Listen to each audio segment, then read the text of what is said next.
Jungle.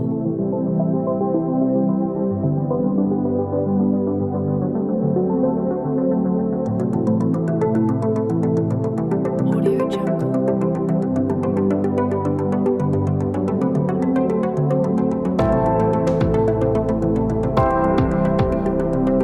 Audio Jungle. Audio Jungle.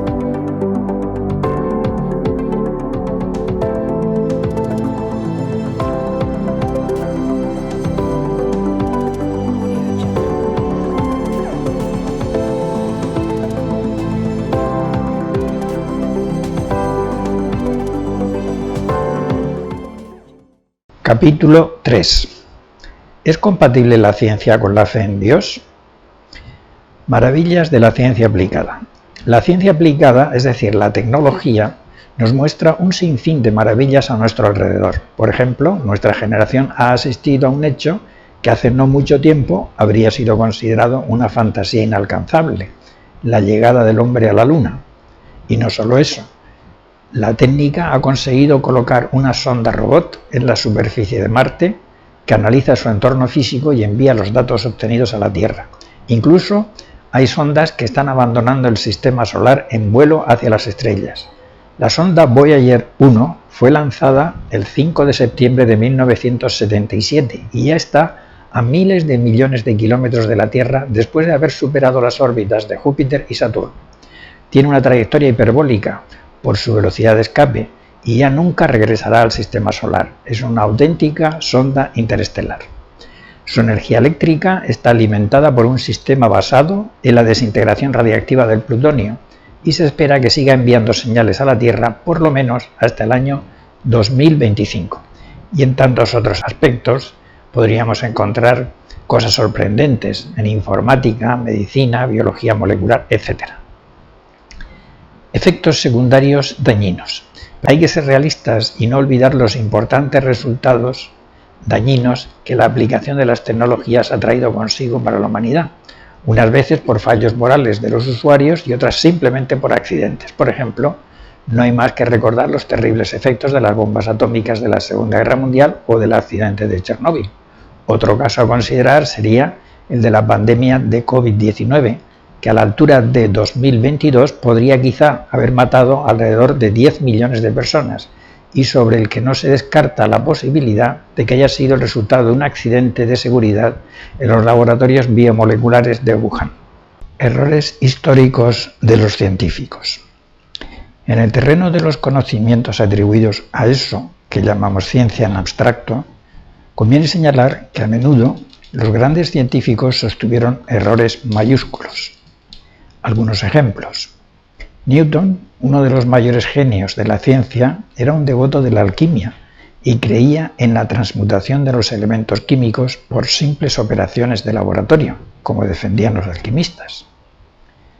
A principios del siglo XIX, Dalton había sentado las bases de la existencia de los átomos, corroborada por múltiples experimentos. A pesar de esto, a finales del siglo XIX, todavía había físicos que negaban la existencia de estos corpúsculos.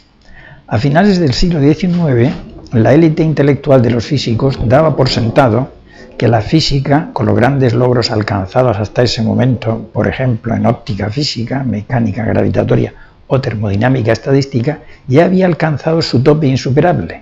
Ningún misterio por descifrar sobre la ciencia de la materia quedaba por delante. Sin embargo, esa autocomplacencia se desmorona cuando a principios del siglo XX irrumpen Planck con su teoría cuántica y Einstein con su teoría de la relatividad. Todos caen en la cuenta de su ignorancia y vuelta a empezar en una física completamente nueva. Hoy parece de aceptación general entre la comunidad científica la teoría conocida popularmente como el Big Bang, es decir, que el universo se originó en una colosal explosión y desde entonces continúa en una expansión imparable. Sin embargo, hace menos de 100 años que Einstein sostenía que el universo estaba en situación estática, es decir, en reposo. Posteriormente, ante las pruebas experimentales acumuladas, tuvo que rectificar, con gran pesadumbre, por cierto. La cuestión de los orígenes del universo, seres vivos, especies biológicas, el hombre. Entre los problemas más relevantes que atraen la atención de los teóricos de la cosmología están el de el origen del universo, el de los seres vivos sobre la Tierra, cómo se originaron las especies biológicas y finalmente cómo apareció el ser humano.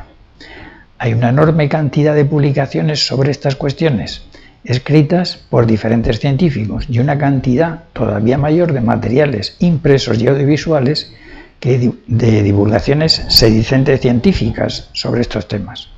El gran público, carente de preparación científica y de sentido crítico, cree todo lo que le echen, pero la verdad es que no se sabe nada a ciencia cierta. Como diría Sócrates, solo sé que no sé nada. Pongamos como ejemplo el tema del origen del universo. Sobre este asunto hay toda clase de cábalas y algunas, impulsadas por un prejuicio filosófico evidente, llegan a decir que el universo surgió de la nada, sin necesidad de un creador. Y esta necedad extrema tratan de justificarla nada menos que en las leyes de la física, cuando precisamente la física experimental evidencia una continuidad absoluta de los llamados principios de conservación, al pasar de un estado físico a otro.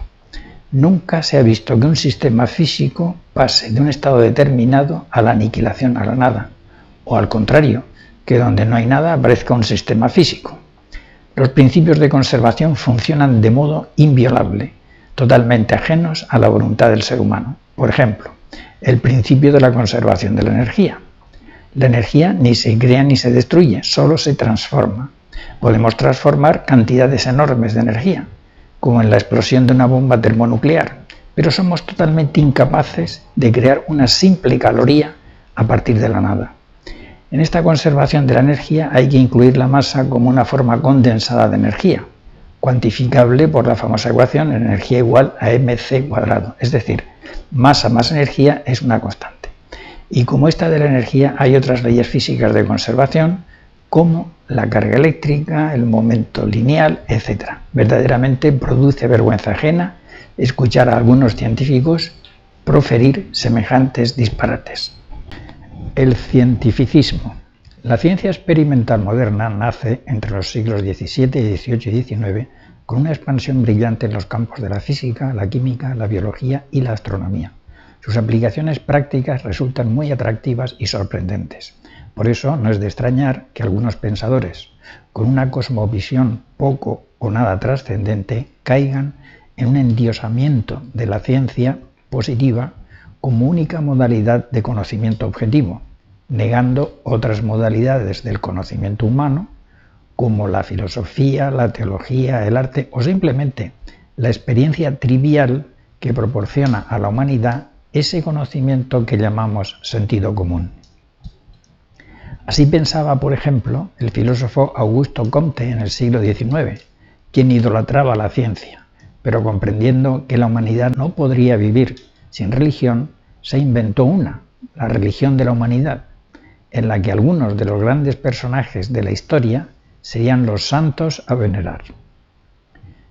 Esta corriente de pensamiento fue forjando lo que llamamos cientificismo, y que podríamos describir como el postulado intelectual que pretende hacer pasar por conclusiones de la ciencia experimental afirmaciones que en rigor son propias de una filosofía materialista.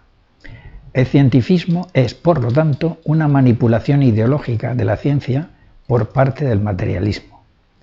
El físico y filósofo de la ciencia Mariano Artigas afirma a este propósito que si un científico utiliza su ciencia arbitrariamente en función de sus preferencias ideológicas, además de faltar a la honradez, es responsable de engañar a su público en temas que tienen una notable importancia vital.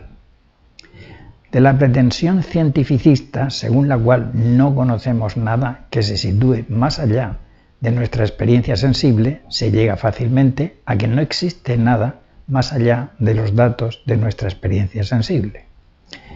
El eminente filósofo Immanuel Kant denunció la falsedad que se encerraba en este salto injustificable. Se preguntaba este pensador: ¿quién puede demostrar la no existencia de una causa por medio de la experiencia cuando ésta no nos enseña otra cosa sino que no percibimos la causa? Desde el plano de los pensadores y científicos, la algarabía cientificista salta al de la divulgación científica y su desbordamiento a los medios de comunicación de masas. Martin Gardner ha sido un filósofo de la ciencia y divulgador científico muy conocido por sus libros de matemática recreativa y uno de los críticos más activos de la pseudociencia. Sobre esta cuestión afirma: la proliferación de la pseudociencia es uno de los fenómenos más llamativos y a la vez más preocupantes de la actualidad. Gracias a la libertad de expresión y a la revolución técnica de los medios de comunicación, los gritos de los chiflados y de los charlatanes se oyen en ocasiones con mayor fuerza y claridad que las voces de los científicos. ¿Puede un científico ser creyente? Las grandes lumbreras que pusieron los cimientos de la ciencia moderna, como Copérnico, Galileo, Kepler o Newton, eran todos ellos creyentes. No encontraron ninguna dificultad en conciliar sus estudios y descubrimientos con la fe en un Dios creador del universo. Hablando con rigor, no hay ninguna incompatibilidad entre las actividades y descubrimientos de la ciencia y el problema de la existencia o no existencia de Dios. Este problema pertenece a otro orden intelectual. Con la ciencia experimental no se puede probar la existencia de Dios ni su no existencia.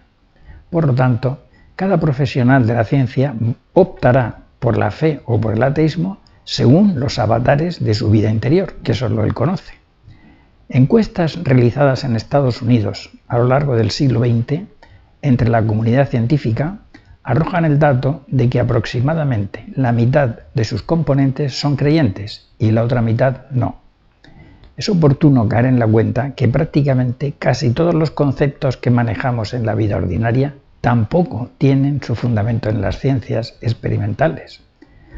La belleza de una sinfonía de Beethoven o la genialidad de la novela del Quijote son indemostrables por ningún análisis físico o informático, y sin embargo creemos en todo ello. Incluso el concepto tan corriente e importante de persona es irreductible a ningún dato físico, químico o biológico. Creemos que existen las personas porque nuestro espíritu de alguna manera las detecta, pero nada más. Para la física, la química o la biología no existen las personas.